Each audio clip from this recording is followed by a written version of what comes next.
Hello one and all, and welcome to Seen Through Glass and night number 2 in Monte Carlo. So we've just finished qualifying.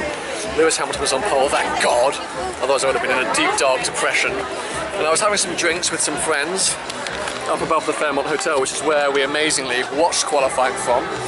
And I was getting endless messages from Paul saying that a LaFerrari was out, an F40 was out, pictures all over the place. So I'm running down now to see what's going on because it is 6:30 and clearly on Saturday night everything starts early. So I think this is going to be a really good night.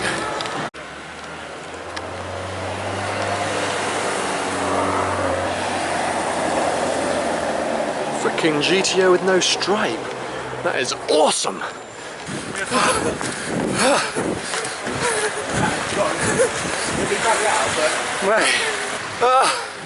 So, as you saw, I was making my way back into town when Paul called me to say the Koenigsegg was up on this road.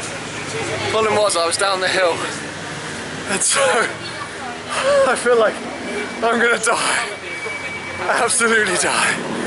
But we're not going back this way because S.p.A drove past me as I was running up the hill. So I've caught up my breath a little bit, and in the traffic there is the S.p.A which we saw last night, which I was freaking out about, but missed revs of, or missed the startup of, and it's now in traffic.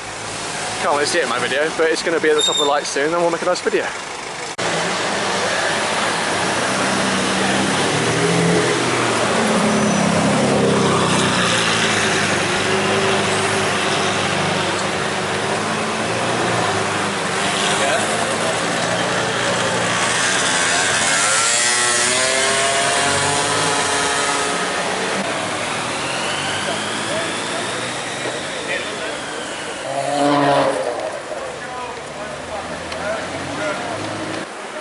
So I'm now behind the scenes of my Sunday Top Gear replacement challenge with Paul. We have decided to challenge each other to the most expensive selfie Monaco edition.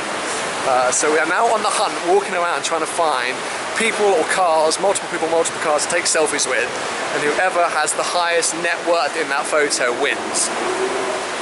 And I'm keeping my eyes and ears open just in case. This is so loud.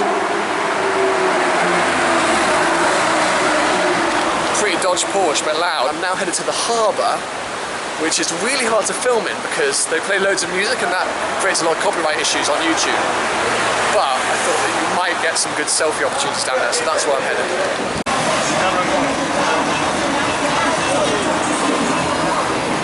Oh my god, I found my Monaco Seen Through Glass second half. I don't know what the call it was there, look, you'll see now.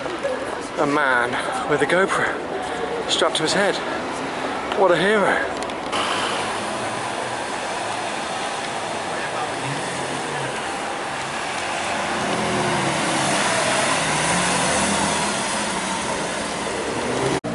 Focus! Focus! Well, it didn't focus, but it was a 4C.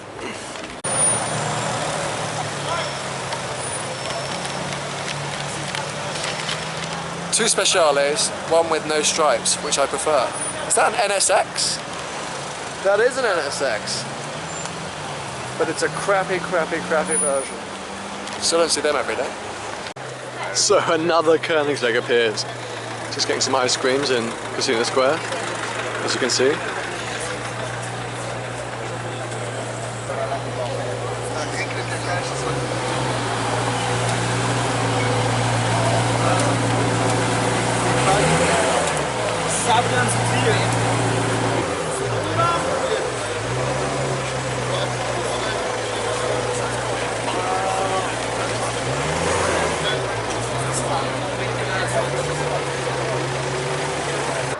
So I had to walk away from that madness that was Casino Square because I hate people. I just hate that many people, even though that was so cool for me to see Adrian Sutil driving a Koenigsegg.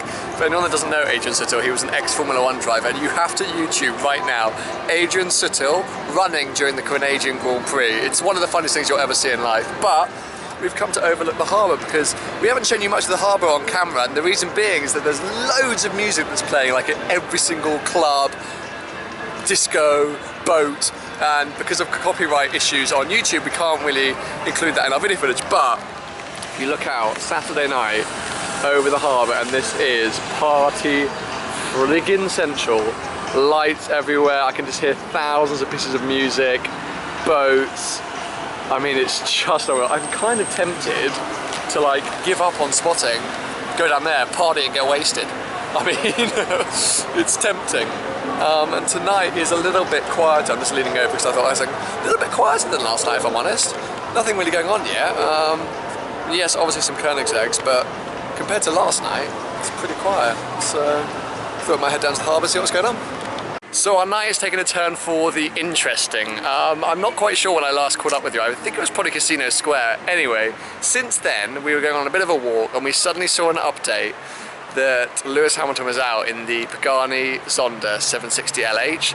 So we had small heart attacks, we couldn't believe we hadn't seen it. We were trying to work out exactly where it was, found out that it was basically the other side of Monaco, ran as fast as we could to get over here, but long gone.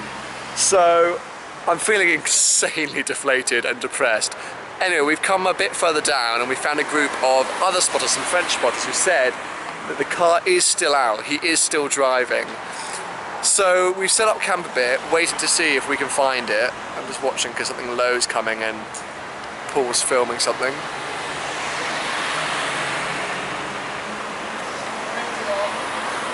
It's an event store. For a second there I was like, what the hell?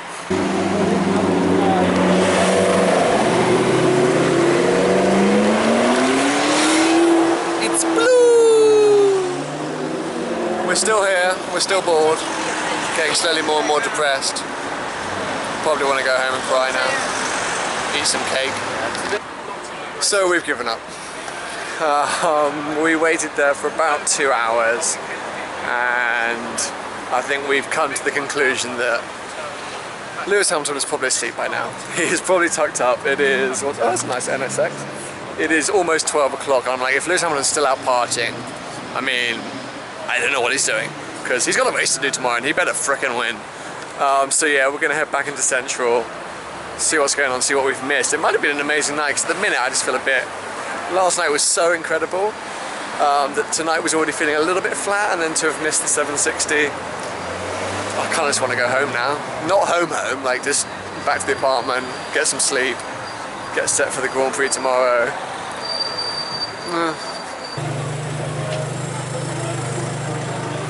Guarda che mi fatto male.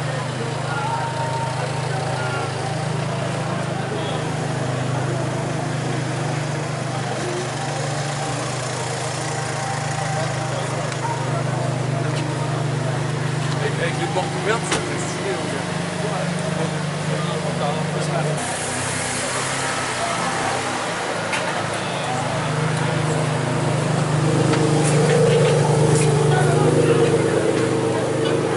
So we're just heading back into Central and we came across this insane lineup. That Enzo you just saw is now parked up at the end. We've got the DMC event store from London, the Syracuse, Veyron, 2 Speciales, 430 Maserati, some Rolls Royces and an F12, but this is just ridiculous. Which would you choose out of this lineup?